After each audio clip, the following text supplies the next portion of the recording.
So, huwag natin patagalin. Let us welcome Brother Mike Reyes. Good evening po, brothers and sisters. I'd like to honor everyone. It's a long weekend, pero you chose to stay, no? Para to attend this. And today is really a special night and day for me. You know why?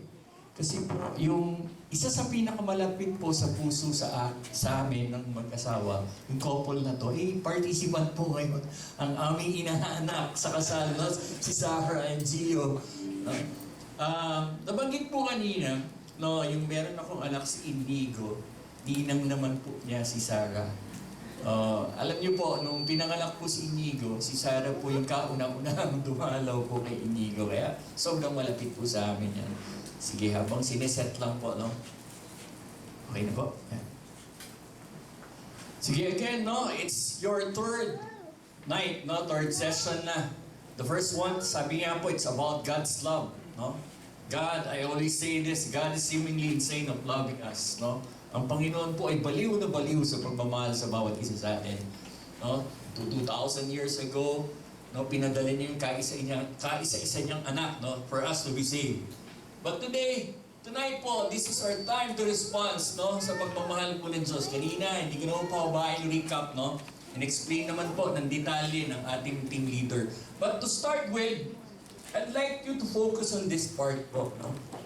Let's start with Mark 1, Verse 15. This is the time of fulfillment. The kingdom of God is at hand. Repent and believe in the gospel. Repent and believe in the gospel. Kung kukunin po natin yung substance niyan, ano po yung unang papasok sa inyo? Siguro po yung talk natin ngayon. Tama po ba? Siguro 100% sasabihin nyo, repent and believe in the gospel. Yung po yung ilang substance niyan. Tama po ba? Tama po? Ganito po Matagal po kasi ako mag-talk. Most of the time, inaabot po ako ng 2 oras. Kapag hindi po naiintindihan yung sinasabi ko, inuulit ko po para tuwing nagkakaintindihan tayo. And one way lang po, para mapaiksi po yung sinasabi ko, ganun lang po ang ulo. Every time na magsasalita po ako, ganun din po yung ulo nyo. Para feeling ko po, nagkakaintindihan tayo. Okay? Para hindi po hahaba, okay? Meron lang po 45 minutes to do this. So, bear with me. Okay? Ganun nga po yung mga ulo. At mas iiksi pa ho yung sasabihin ko kapag every time nagagalaw niyo po yung ulo niyo may isang,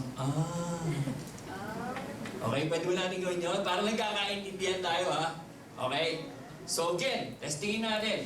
So, tama naman po, no? Naniniwala kayo for tonight, ang pinaka-mensahe sa atin ng Panginoon ay repent and believe in the gospel. Tama po ba? Maganda po tingnan. Kaya lang matakatayo po kayo dito, maganda po tingnan. Pero, given na po yun Dahil po yun yung topic natin today. Tama po ba? Yun naman yung pag-uusapan natin. But, medyo baliin ko lang po ng onte kung ano po yung mensahe sa atin ng Panginoon. Diyan din po nang gagaling. And most of the time, ito po yung hindi natin pinapansin. Alam niyo po kung ano yan? Time. Kapag binasa po natin lahat yan, we're so much focused sa commandment ng Panginoon. Repent and believe in the gospel. But I tell you, brothers and sisters, tonight, it's gonna be a different. It's all about your time. How do you spend your time? Paano po ba natin ginagamit yung oras natin sa pang-araw-araw?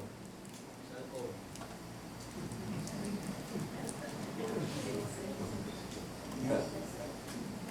Yun po, no? Napaka-clear po ng mensahe sa atin ng Panginoon for tonight. Time. It's all about time. Siguro timing na rin na dapat po natin pag-usapan po itong topic natin, no? Repentance and faith. Okay? So, it's time to talk about this. So, from time to time, okay? So, sana po, namnamin po natin, no? I am allowing you to analyze but never criticize kung ano man po yung pag-uusapan natin. Dahil napakahalaga po ng mensahe ng Panginoon for tonight. It's all about time, repentance, and faith. Kung connect natin yan. Sino po ba yung nagsasalita sa harap, no? I'd just like to tell you my story. Yan. Naghahanap, alam niyo, nung nagpre-prepare po ako ng talk, nagtagal po ako sa kakahanap ng picture dahil wala naman po akong makita. Nagtanong pa ako sa mga kamag-anak ko kung meron akong baby picture kasi po yung magulang ko hindi naman sila mahilig. Nakakuha ako sa tito ko. So ako po yan. I was born 1976 po. February 14, 1976. So that picture taken December of 1976 daw. So yun po ang aking nanay, ito po ang aking tatay. Ito po ating ko, the rest mga cousins ko na. So, fast forward. I grew up in a community. Half of my life po, nasa community na ako. Yung best friend ko po, si Paul. Kung mapapansin niyo po yung mga picture namin, wala pa akong tukhang nung araw, pero buti na lang. No? Yan, 1990. Actually, hinighlight ko nga, nung nag-start po yung family ministry na Youth for Christ, no? The very first logo po, hindi po ganito. Hindi ko alam, Ate Sarah, kung inabot po itong logo na to. Hindi na, no? So, baka hindi ka pa pinanganganak din gusto nyo. Pinanganak ka lang. Anyways, yan po, no? 1994, the very first instruction po ng community, ng ministry ng Youth for Christ, for us to be a missionary. That's the reason why I'm wearing this. No, we were, parang send-off day namin yan eh. Pinadala po kami sa Capiz to start Youth for Christ po sa Panay Island. And the rest po yan. Ito sa, Cebu conferences. Ito Cagayan de Oro. Youth for Christ. Yan po ang aking teenage life, no? Then, naging member din po ako ng Singles for Christ.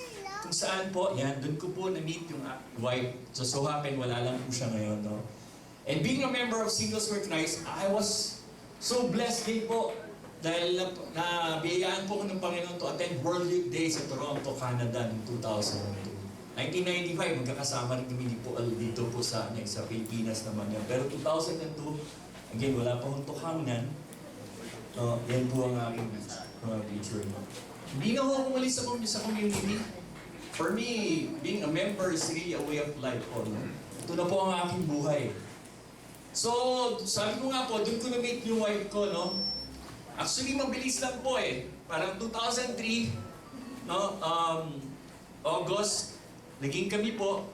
December, nag-propose na po ako kagad sa kanya. The following year, nagpakasal na po kami. Hindi ko na pinakawalan. Kumbaga, bakit po? Kasi napaka-clear naman po ng mensahe sa akin ng Panginoon. Eh. Ang tawag ko sa kanya, God's greatest gift. Sa pangalan po ng telepono, pag na-search po yung phone ko, pag nag-reading o makikita niyo yung pangalan na, it's always God's greatest gift. For me, the reason why I'm better today because of my wife. So siya po yung kumumpleto ng aking buhay. Siya rin po yung nagbigay din ng direction to help me to achieve a lot of things po. Kilalang-kilala niya Ate Carla. Pero, no? Yan. Ito naman po, kanina yung mga nabanggit. And ito po, kuha po ng kasal niya. Yan. So, yan naman po, yung panganay namin si Gabi, she's taking up architecture po. Yung pangalawa naman po si Bella, sa Lyceum naman po siya sa Cavite nag-aaral. STEM naman po, grade 12. And si Inigo, inaanak po, ni Sarah, Kuya Gio, yan, 8 years old naman, grade 3. Yan po ang aking pamilya. So, again, no, pansinin nyo naman parang okay naman po ang story ng aking buhay, no? Pero sa totoo lang po, hindi. Paano po? Ayan pa, ibang mga pictures namin, no? Ito po yung parents. Nilagay ko po yung pinaka-closest to my heart, no? Yung nandyan po yung parents, kasi sila po yung naging parents si Sarah, and po naging mentor ko rin, no? Yan. Sige, to start with, sabi ko kanina, parang okay naman po, normal naman kung aanihin niyo po yung buhay ko. No? Pero sa totoo lang po, I grew up in a different way. Iba po ang aking tahanan, style ng tahanan. No? Minulat po ako ng magulang ko in a different way. Ano po yun? Supposed to be, pag sinabi nating tahanan, doon magsisimula po ang lahat, tama po ba? Pagmamahal, pag-aaruga, no? Doon yung pag-buo mo sa sarili mo, pero sa akin po hindi. Kasi ganito po ang storya. Noong 1986 po, I was only 10 years old. nawalan po ng trabaho yung tatay ko, ang OFW sa Saudi. Nalulung kasi siya sa biso, lalo na sa sugal. So umuwi siya dito, walang trabaho. Okay? The only thing na kaya na raw kami buhayan, na nag-usap sila ng nanay ko, yung bahay namin gawing sugalan. So ganun po ako pinalaki ng magulang ko. Parang pinabuka sa akin, bata pa lang ako. Kung gusto mong kumain, magpasugal tayo. So hindi po ordinaryo ang paglaki ng kami magkakapatid. In terms of, dapat ang magulang sana, no? Ang nagtatrabaho para yung mga anak nila nag-aaral kami ho. Ako hindi. In particular ako. 10 years old pa lang, I was forced to work. Kasi kailangan daw namin kumain eh. Kailangan daw namin may kainin. So, ang trabaho ko po, everyday, magtatawag na ng Mama Jo, salubungin yung mga galit o mga kamag-anak every time na may tinatawag ako para magsugal lang po sa bahay namin. Mag-set up ng area para makapag-manjong sila, magpapalit ng pera, bumili ng pagkain nila, maging runner po, to cut the story short. No? 10 years old. I was only 10 years old. At ang pinakatoka ko pa, kapag tulog na lahat yung pamilya ko, ako'y magbabantay hanggang madaling araw. Kung alas 6 ng umaga o alas 5 ng umaga matapos, gising dapat ako. Kasi every time na may kailangan yung mga naglalaro, yun yung gagawin ko. And I was only 10. Nag-aaral pa ho ako. Ano pong epekto sa akin nun? Doon na po, nung nagsimula po yun, nawala na po ako sa focus. Ang una pong tinamaan yung pag-aaral ko, hindi na ako nag-aaral. Every year, grade 5, grade 6, high school, wala talaga eh. Alam niyo po, pinaka-worst scenario sa pag-aaral ko dahil wala eh. Doon kami yun ang pinamumukha sa akin na magulang kong kailangan kong gawin. 4 na beses po akong second year high school. Na-master ko na po yung biology. Ganun lang po. Kasi wala akong time sa sarili ko. Kailangan ko magtrabaho. Yung mga magulang ko naman, wala naman po silang pangarap ata o gustong gawin na magtrabaho. Nagkatrabaho naman po, nung pumasok po sa Couples for Christ yung partner ko, nakapagtrabaho naman siya. Naging active siya for a while. Nung household din niya, pinasok siya sa trabaho. Alam niyo po kung ano yung trabaho pinagpasukan niya? Inspektor ng sabong. Sabong, sugal pa rin. So yung sinisweldo niya, isinasabog niya rin. So wala siyang inuwi na pera, so kailangan pa rin na yung pasugal. So ganun po, no? Habang tumatakbo po yung buhay ko, hindi ko alam, napupuno na pala ng galit yung puso ko. At the same time, I was so frustrated in life. Wala akong achievement, wala akong magawa. I was failing. Kumbaga, miserably. Academic, sa pag-iiwanan ako, nahihiya na ako sa sarili ko, no? Until such time, na tinawag ako ng Panginoon to join the YFC. The reason why I joined the Youth for Christ, gusto ko lang matakasan yung buhay ko. Gusto ko lang po magkaroon ng isang pamilya na magtatanggap po sa akin. Kasi hindi ko nakikita sa bahay namin. Pag uwi ako sa bahay, siyempre, haharapin ko lahat ng klase ng kasalanan, no? Nandun lahat ng chismosa, yung mga marites na tinatawag, nandun lahat ng klase ng bisyo, mga manginginom. Ganun po eh. Ganun lang po, no? Ganun lang po umiikot yung buhay namin. Pagka, sabi nga parate, no? Pag hindi kami nakapagpalaro at walang the following day, literal ho, wala kami kakainin. Uutusan ka ng magulang mo. Hindi sila gagawa ng paraan, uutusan ka, mangutang kung kani-kanino. Ultimo sa lahat ng karinderya ata, nautangan na namin. For us to, to have something on our table. Ganun lang po, no? So, umiikot po yung buhay ko, napupuno ng po ng galit, lalo na sa tatay ko.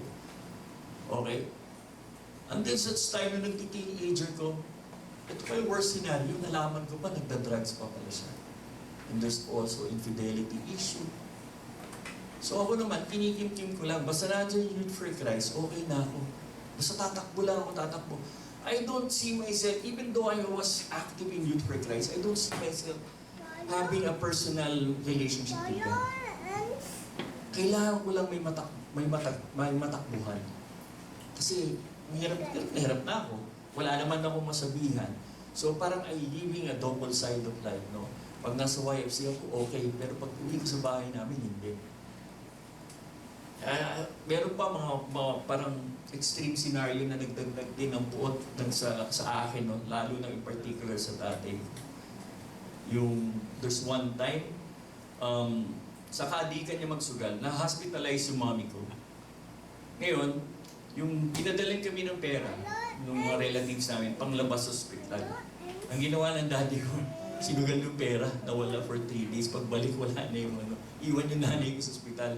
Kami na naman mga anak, yung mga gumawa ng paraan para mailabas namin yung nanay namin sa hospital. Again, additional pain na naman sa akin. So, every time, every day, that was my struggle. Sabi ko, nung nag-YFC nga ako, that's siguro after yung pang-apat ko ng second year, no? Sabi ko, ayusin ko na. Kasi nahihiya din ako sa Youth for Christ noon. Talagang pag tinanong sa academics, wala akong masabi. Parang kung gusto ko maglaho pagka school na pinag-uusapan. So, nabigyan ng pagkakataon, nag-enroll ako sa isang public school. So after nun, second year, I took an acceleration test. So from second year high school to first year college naman ako. Hindi na ako dumaan ng third and fourth. So nung college na ako, I applied for scholarship. Just so happened din na nabigyan ako. So naging scholar ako, no, for 2 years. And gusto ko talaga na mag-aral ako sa UP. Pinagbuti ko talaga, pinag-aralan ko, paano kaya ako makakalipat ng UP? Kasi yung school namin, hindi ganun kaganda. Nag-aral talaga ako while still living the same kind of life. At the same time, no, being a member of your Youth for Christ, nag-aral talaga ako. Tapos nung nakuha ko na yung quota, kinausap ko yung magulang ko, sabi ko, Ma or Dad, sabi ko, gusto ko lumipat ng UP, gusto ko talaga mag-aral. At first, umuko sila.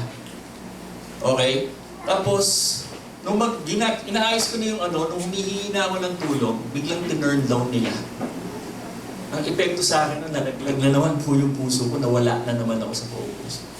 June yun, hindi po ako nakapag-enroll.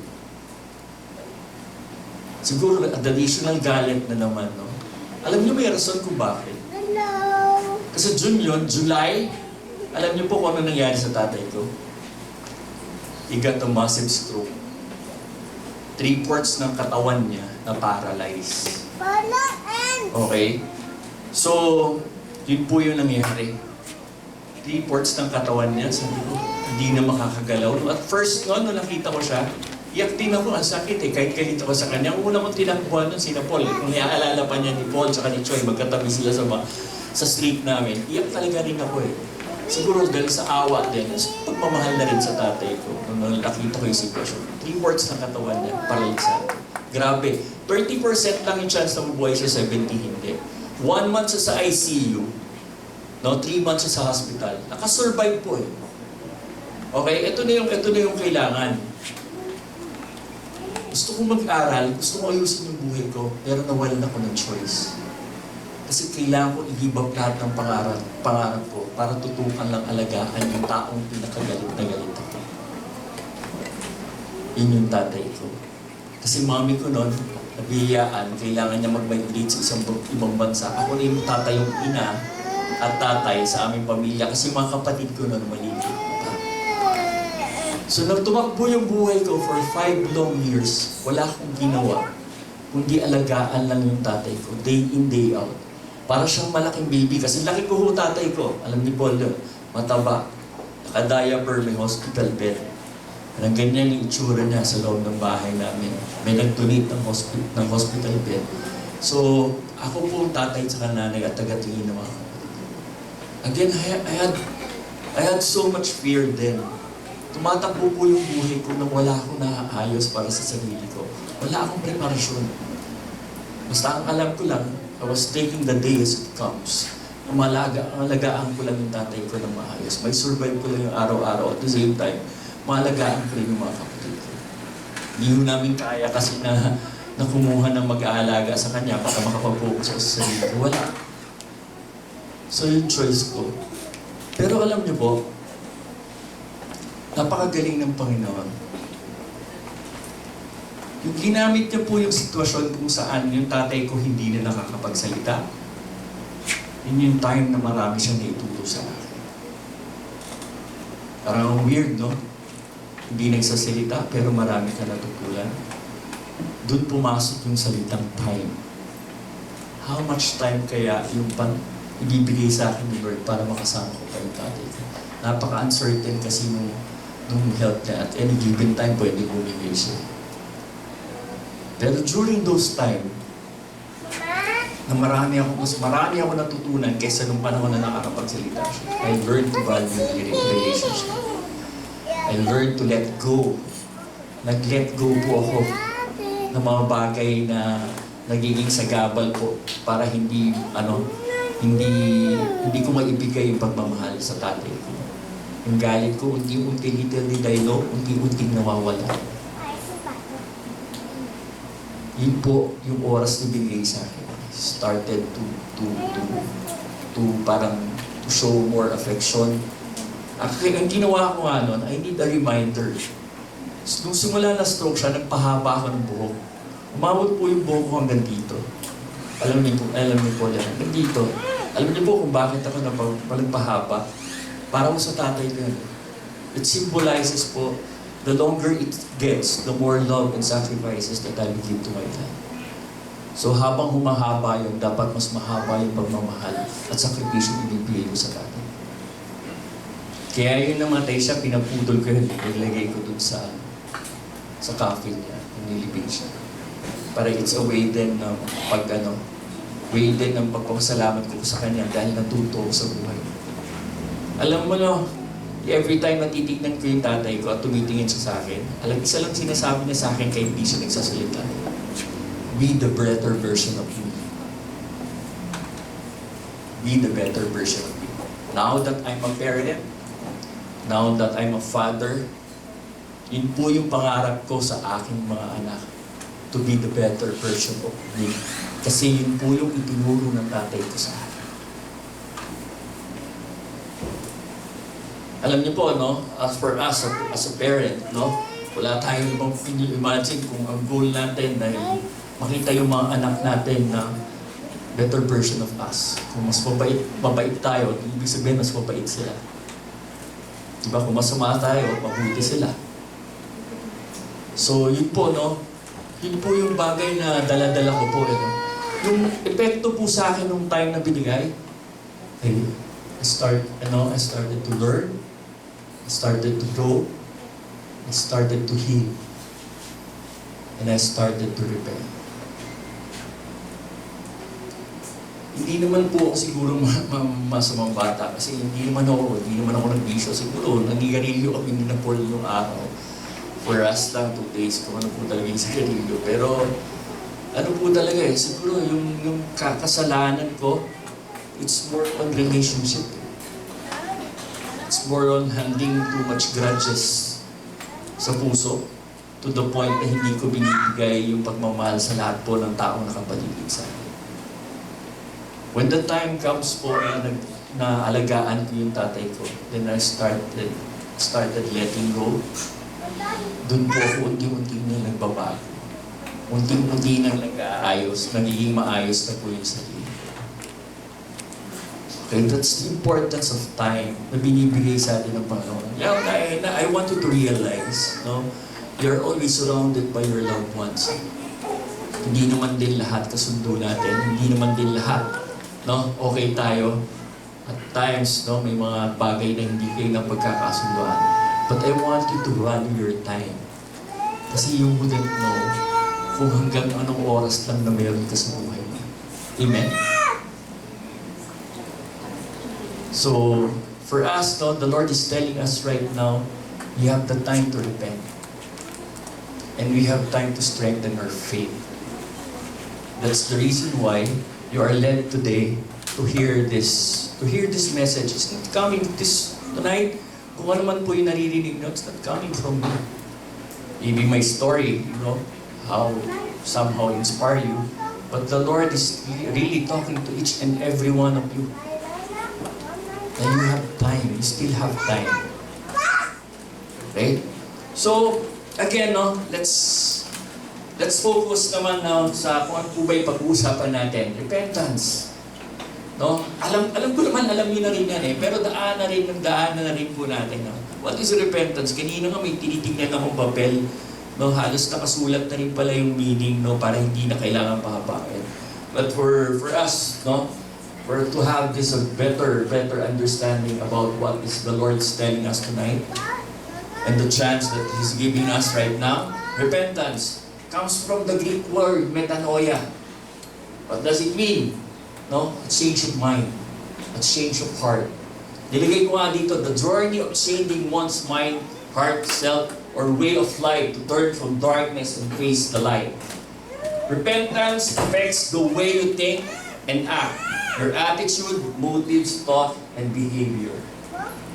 Okay? It's a change of direction. It's like turning 180 degrees.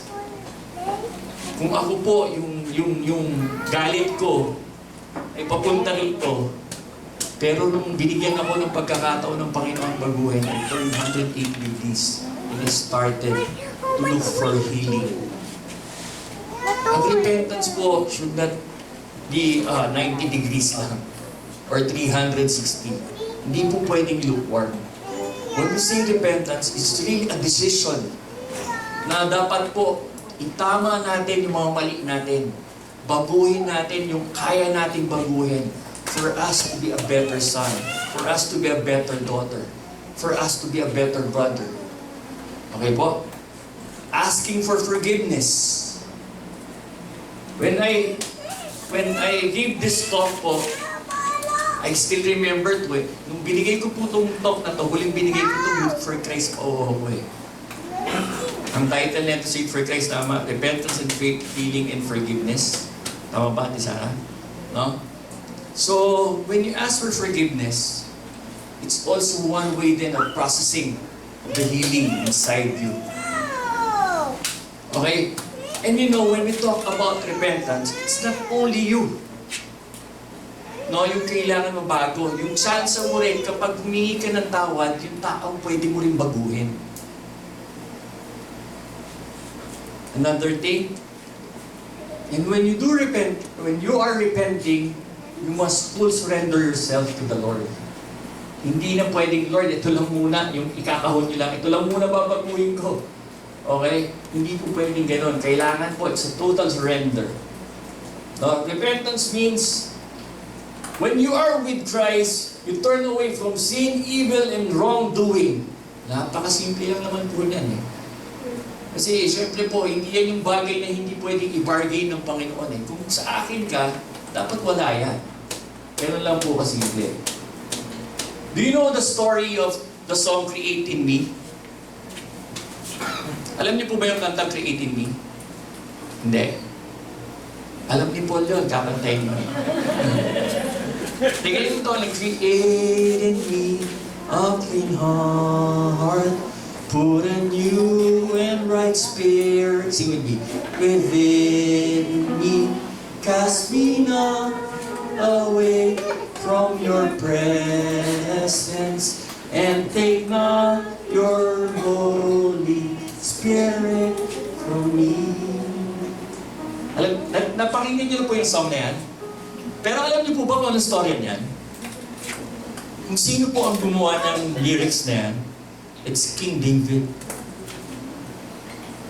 Si King David po, siya po yung nagsulat ng Book of Psalms. Pero hindi po lahat, about 73 lang yung sinulat niya. Now, one of the part of that, that's Psalm 51, Create in me a clean heart. Bakit kaya yun? Bakit ganyan yung sinulat niya? Ano, saan po ba sikat si King David? Anong storya niya? David and Goliath. Pero alam niyo po ba, hindi niya sinulat yon? It was Samuel po, na nagsulat about story ng David and Goliath. Saka si Nad, saka si Gad, G-A-D. No, sila yung talaga nagsulat. Pero makikita niyo lang yon sa Book of Samuel, hindi niya sinulat yon. Si David po kasi, hindi niya sinulat yung accomplishments niya. Ang sinulat niya sa Book of Psalms, lahat ng kasalanan niya. Okay, he was a heavy sinner. Si King David na sikat, no? He was a heavy sinner. Anong story na? Nung nakita niya si Bathsheba, na naliligo, nagkaroon siya ng makamundong pagnanasa, yung desire niya. So, ang ginawa niya, nagkaroon sila ng illegal o illicit relationship. Kasi walang magagawa si Bathsheba, king si David eh. So, gagawin ni Bathsheba, kahit meron siyang asawa, na wala siyang magagawa kasi ginusto ng hari eh. Nagkaroon sila ng matinding relasyon. No, na walang kalam-kalam, yung husband niya si Uriah. So, gano'ng katindi, no? Si King David, gumawa na ng matinding kasalanan, nakiapid sa may asawa, ang ginawa pa niya, pinatay niya si Uriah. In what way? No, pinadala niya si Uriah sa isang battle, sa isang gera, na kung saan nilagay siya as frontliner para siguradong mamamatay siya. King David planned everything. For what reason? Para masolo na si Bathsheba. That's the story of create in me a clean heart. Kasi dumating po sa point na sobrang lulong na rin ni King David, hindi niya na kinaya, humingi na siya ng tulong sa Panginoon. Kaya niya sinulat yung Psalm 51, create in me a clean heart. Okay, all of us, no? We have our own Bathsheba, no? Sa buhay po natin. But then again, right after, no, nang nagrepent si David, no? David was forgiven, restored, and still used by God mightily. Ganun naman po eh. Pag sinurrender natin sarili natin sa Panginoon, God will use us powerfully. Si King David, ano po? In what way? We are all descendants of David. Tama po ba? And yung sinipin, one of the pinakasikat din po na descendant. Kasi yung unang anak nila ni Bathsheba, namatay yun after 2 years. Ang sumunod doon, si Solomon. Naging king siya, si King Solomon, the wisest king of all. Anak po ni King David yun. So, but then again, no, kahit na makasalanan ka, no, basta binigyan, sinurrender mo yung sarili mo sa Panginoon, no, hinayaan mo manahan ng Panginoon sa puso mo, God will give you the chance to redeem yourself. Okay? Yun po yung nangyari kay King David. Ngayon po, gaya nga lang sabi ko, we have our own Bathsheba in life. We have so much desires in worldly things, no? Sinampal ko lang yan. Siguro, alam niyo naman lahat yan, no? Freemasonry. Naniniwala. Meron ba dito mga naniniwala pa sa superstitious belief? Meron pa rin, di ba? Minsan nga, kahit sa CFC eh. Ito yung nakakatawa kahit sa coupons ko, no? Pag pumatin ng lamay yan, ano gagawin yan? Pagpatay. Sa tingin nyo ba yung masamang spirito, hindi niya kayang sumunod kung saan kayo magpapagpag? Diba? Ang galing lang din. Naniniwala ka sa Panginoon, pero again, may pinaniniwalaan ka. So, Bathsheba din ang buhay natin yan, no? Of course, yung, witchcraft, fortune telling, ano ba? Ito, sexual misconduct. Mali po lahat yan. No, gaya ng story ni King David, kita na niya may epekto sa kanya. Halos durugin na po yung buhay na, no? Of course, premarital sex. Meron ba mga singles for Christ dito? Okay. Ganito lang po kailan po binubuksan ng regalo? Bago ang okasyon? Pagkatapos sa okasyon? After the occasion, di ba? So doon mo lang magbubukas. Yan po ay regalo ng Panginoon. Kailan siya dapat buksan? Pagkatapos ng magpakasal. Okay? Kapag ginawa niya yan, outside, sa hindi dapat, no, kasalanan po yan. Homosexuality, no? 10 minutes na lang po. Grabe. Basta, kasalanan lahat yan, no? Stealing, slander. Ito lang, may singit ko lang, mabilis pala dito. Slander, nag-uwelo pa lang ako ng talk eh. Sabi sa inyo, matagal lang ang salita. Anyway, slander. Anong tawag sa generation namin, mga Gen Z? Anong tawag ngayon yan? Slander. Bashing. Bullying, bashing, no? Ngayon po yan, Diyos ko, lahat, yung social media, wala na po. Ang tawag nila dyan, freedom of expression. Pero alam niyo po yung slander, kasi bigat siya ng murder, o mas mabigat pa siya. Bakit? Buhay pa yung tao, pinapatay mo na eh. Okay? So, dito na, babahin yan. Let's ask God for forgiveness and avail the sacrament of reconciliation. That's very important, no? Ito lang. Do you know the story about Peter and Judas? Ano yung pinakamabigat na kasalanan nila? Denying Christ. Pero magkiba sila ng resulta. Tama? Si Peter, dininay na si Jesus Christ 3 times. Tama? Pero after nun, anong ginawa niya? Nagsisi siya. Sinurrender niya muli yung sarili niya sa Panginoon. Hiyang-hiya siya kay Lord. Okay? Sinurrender niya sa Panginoon yung sarili niya. Gano'n lang kasimple. Pero si Judas ano? Hindi niya kinaya yung bigat ng kasalanan ginawa niya. Nagpakamatay. Anong mali dun? Okay, hindi niya ba kilala kung ano si Jesus Christ? Hindi niya ba kilala ang Panginoon? God is a God of second chances. God is always giving us the opportunity for us to correct ourselves. Let us not be Judas, no? Huwag natin ilugmok yung sarili natin sa kasalanan. Okay? Ito lang pagkakataon na meron tayo ngayon. For it's all of us are being reminded by the Lord that mahal tayo ng Panginoon. Ganun lang kasimple. At binibigyan tayo ng pagkakataon para ayusin lahat ng bagay. Bilisan ko na po. Repentance means surrendering to Jesus as the Lord of your life. Essential character daw ng authentic repentance. Ganito lang. 4 na each lang yan. 2 lang sa mga outline. Pero naaalala ko nung YFC ako, 4 yan. Honesty. Okay? If you want to repent, 1 is H. First H, honesty. Call sin a sin. Pagkasalanan, kasalanan. Hindi yung sinasabi natin, hindi kasi kailangan mo samahan si bro, malungkot siya, kailangan namin uminom eh. Kailangan namin siya. Kailangan mas maging masaya siya, punta kami doon sa may patay ilaw eh. Yung patis hindi na ilaw eh. May storya sana ako niyan, pero huwag na lang. Hahaba eh. So again, no, let's call spade a spade. Pagkasalanan, kasalanan. Huwag na natin ihisab kasi isumbat pa kasi si bro o si sis. Nagkwento kasi sa akin ng storya ni ganito eh. Hindi ko mapigilan na ikwento rin sa iba eh. Meron pang ginagawa minsan, no? We have this story, halimbawa. Meron tayong way na narinig dito sa masama sa isang taong to. Ang gagawin natin, madalas, no, ipagmamarites natin. Tapos sinasabi lang natin, hindi, pinapaabot ko, kailangan ko lang sabihin sa kanya para siya mag-correct doon sa taong. Pero the motive is wrong. Gusto nilang ikalat kung ano yung masama doon sa taong. Again, honesty. Admit our sin. Alam natin, lahat tayo makasalanan. Amen?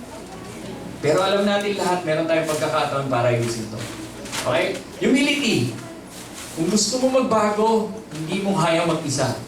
Kahit gaano ka kalakas, kahit gaano ka katindi, hari na nga si King David eh. Pero kinaya niya ba? Gusto niya magbago? Humingi siya ng tulong sa Panginoon. Kaya nga sinabi, Lord, create in me a clean heart. Hindi ko kaya mag-isa magbago. If you wanna be a better person, ask the Lord. No? Ito importante. Hate the sin, not the sinner. Hate the sin, not the man who made the sin. Natutunan ko rin sa tatay ko yan. Nung tinignan ko rin yung tatay ko, hindi ko na nakikita yung siya as makasalanan. Nakita ko na lang yung kasalanan niya, pero siya as a person, hindi na. If you want to have a good relationship to all the people that surrounds you, hate the sin, not the sinner. Amen? Have a very good confession. It's one way of being humble. Why do we need to confess? Mabilis lang po. Ilang minutes pa po? Mahaba pa. Okay. Sige. Mabilis lang. Kada isang kasalanan natin, napupunta yan sa 3.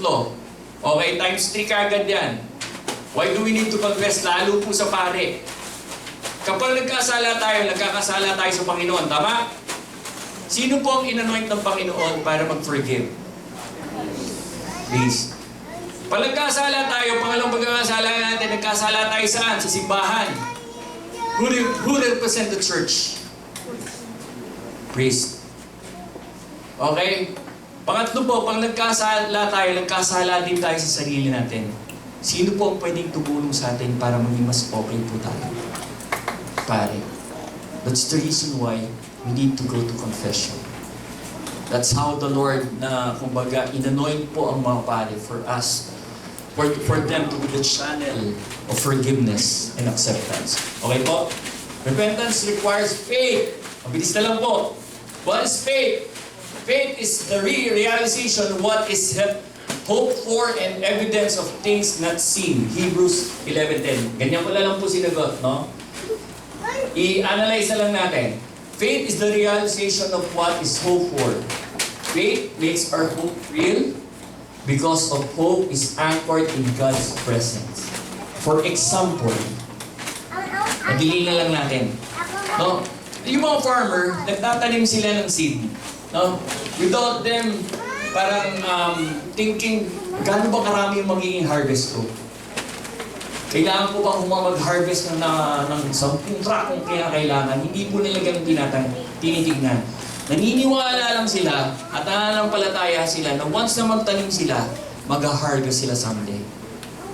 Okay? Ganun din po, no? Ganun lang kasimple. A farmer plants a seed because he believes it will grow. He does not see the harvest yet, but his faith makes him work with confidence. Evidence of things not seen. Faith is our proof that even if we don't see God physically, we trust He is working in our lives. Ganito lang po yung evidence, no? Of things. Sino po nakakita na ng hangin? Wala naman nakakita na ng hangin. Pero nakita natin yung mga punong gumagalaw pag tinatamaan ng hangin, di ba? Nararamdaman din natin. So, para ng Panginoon, no? Even if we don't see God physically, we know He's there. Like, simple lang yan. Humihinga ka, di ba? Hihinga ka ngayon. Ibig sabihin, nandyan yung presensya ng Panginoon sa iyo. Kasi meron kang hangin na hinihinga pa na galing sa Kanya. Malinaw? Okay. Faith is not just a feeling. Feelings change. Ganun lang kasimple. But faith is a decision to trust God. Faith is not just wishful thinking. Wishing is, I hope this happens. Faith is, I know God is faithful and He will fulfill His promise. Ulitin ko lang po yun, ha? Faith is, I know God is faithful and He will fulfill His promise. Okay? Faith is a grace from God. Believe in the gospel. Personal act and decision. Okay, faith without action is not faith at all. Ganun lang kasimple yan. Faith is a definite act. Anong ibig sabihin nito? Ang Panginoon po, okay, ang Panginoon, oras-oras, minuto, kumakatok sa puso natin yan. Okay? Pero po ang tanong, sino pong may hawak ng pinto ng puso po natin? Tayo. So it's our decision kung pahihintulutan natin siya pumasok. It is a definite act. It is an individual act. Walang makakapagbukas ng puso mo kundi ikaw lang. Hindi mo pwedeng uutos sa asawa mo yan, sa kapatid mo, sa kaopisina mo, sa katrabaho mo. It is your decision. Walang ibang magde-decide yan kung pahihintulutan yung pumasok ang Panginoon o hindi. Okay? It is a deliberate act. No? We don't need to see yung apparitions or miracles sa buhay natin for us to believe. Kaya naman sinabi, blessed are those who believe yet have not seen. The Lord is always there lang. Hindi naman siya nawawala eh. Kaya nga kanina sinabi, 2,000 years ago, ito na, nangangaral ng Panginoon, nagpapamalo siya ng pagmamahal sa bawat isa sa atin. Up until now, it's the same story. No, hindi naman po nagbabago. Ibig sabihin ng pagmamahal po at pagkakataon na binibigay sa atin ng Panginoon, hindi po nag-waver yun. Amen? Sansya na po, bumibilis na. Kasi it's an urgent act eh. Time is short. Sino dito yung sigurado siyang buhay pa siya bukas? Kala ko tatas ka mo eh. Sino dito yung masasabi niya, buhay pa ako by December? Buhay pa ako next year, aabot akong 75 years old, aabot akong 80. Kaya niyo ba sabihin yun? No. Hindi naman natin pwede alam kung kailan mangyayari. So, repent and have faith. It is an urgent act. Kung ano lang po yung oras na meron ka, namin mo na yun. Baka yun na lang yung pagkakataon mo. Okay? It is an indispensable act. Without faith, we cannot fully receive what God has promised. Faith is the key that unlocks God's blessing in our lives. Totoo naman po yan, no? For us to receive 1,000 folds, no? We have to have faith na andyan yung Panginoon para biyayaan po tayo. Amen? Repentance and faith are inseparable. Totoo naman po, hindi ka pwedeng magbago nang wala kang pananampalataya. Anong reason ng pagbabago mo? Hindi naman pwedeng nananampalataya ka, okay, Lord, I believe in you. Pero yun pa rin yung ginagawa mo. So it goes hand in hand. Hindi siya pwedeng magpaghiwalayin. Okay? Consequence of faith, ito na lang, pasimplihan na lang natin. Tawagin ko lang po yung kaibigan ko. My brother from another mother. No.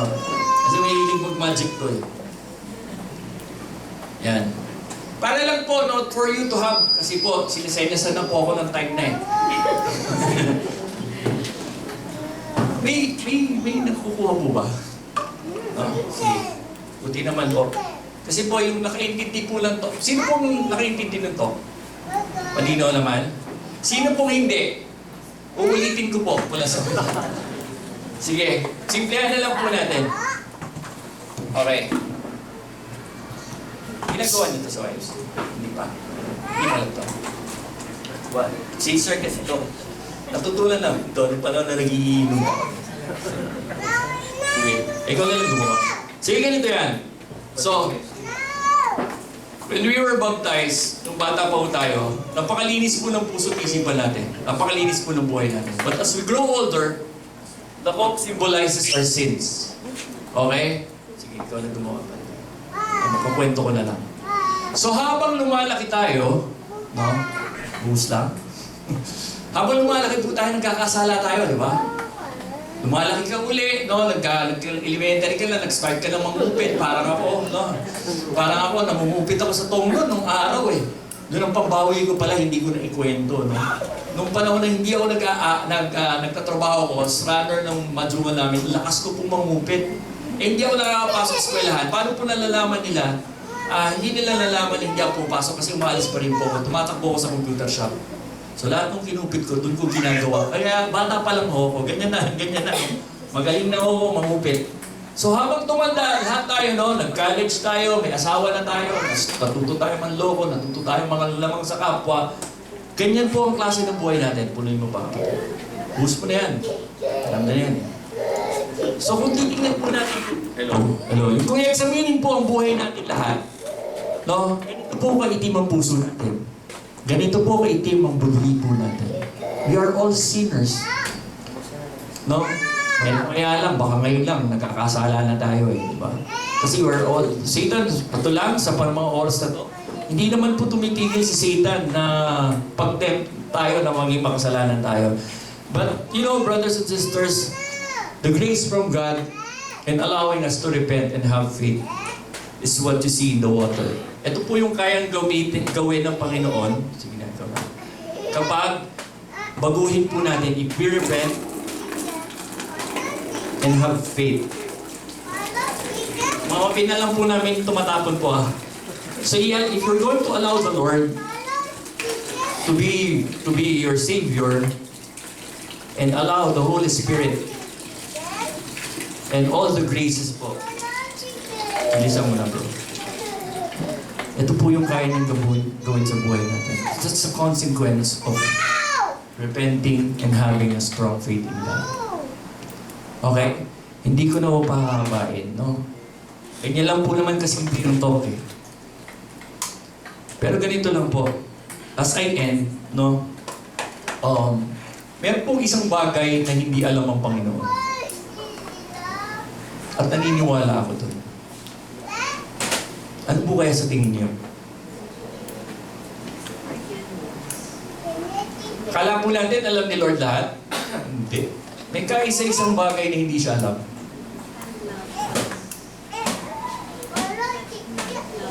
Ano po yun? Hindi niyo po alam? Ano ba? Kung kailan ako mamatay. Alam niya po yun. Hindi tayo mahalin. Pa? Hindi tayo mahalin. Hindi tayo mahal. Mas malapit pa. May kaisa-isang bagay na hindi alam ni Lord.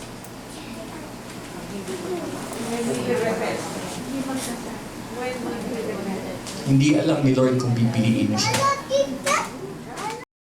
Hindi alam ni Lord kung pipiliin niya siya. It's your choice.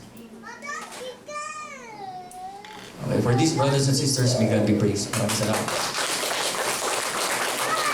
Thank you. Thank you for the sharing and talk. Nakaka-inspire. Thank you for sharing your life to us, brother. Picture na po lang muna.